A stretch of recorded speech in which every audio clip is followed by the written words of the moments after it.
Hi friends, ఈరోజు బీరకాయ పచ్చడి చేస్తున్నాను, చూద్దాం రండి. ముందుగా వేరుశనగ పలుకులను వేయించుకొని పక్కన పెట్టుకోవాలి.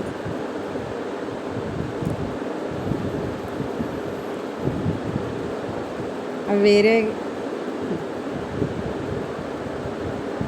వేరే పాత్ర కాకుండా అదే కళాయిలో కొంచెం జీలకర్ర వేసుకొని వేయించుకోవాలి. అవి వేగాక పచ్చిమిరపకాయలు కొద్దిగా వేసి అవి కూడా వేగనివ్వాలి ఫ్రెండ్స్. అవి కొద్దిగా వేగాక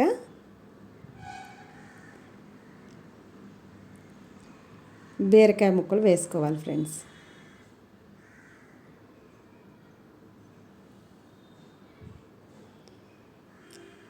బీరకాయ ముక్కలు పచ్చిమిరపకాయలు కొంచెం బాగా వేయించుకొని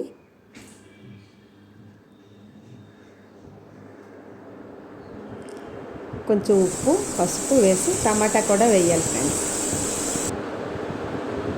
టమాటా వేసాక మరి కొద్దిగా వేయించుకొని పక్కన పెట్టుకోవాలి. చింతపండు పులుసు కూడా రెడీ చేసుకోవాలి ఫ్రెండ్స్. మిక్సీలో వేసేటప్పుడు కొద్దిగా వేస్తే టేస్ట్ బాగుంటుంది. వేరే పాత్రలో పోపు వేపుకొని పక్కన ఉంచుకోవాలి.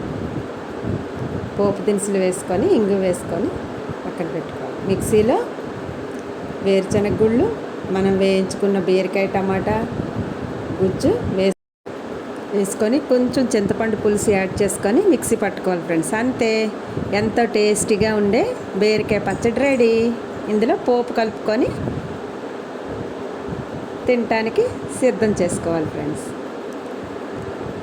అంతే, ఒకసారి ఇలా ట్రై చేయండి. ఎంతో టేస్ట్గా ఉంటుంది. సింపుల్గా ఎంతో ఆరోగ్యకరమైన బీరకాయ పచ్చడి రెడీ.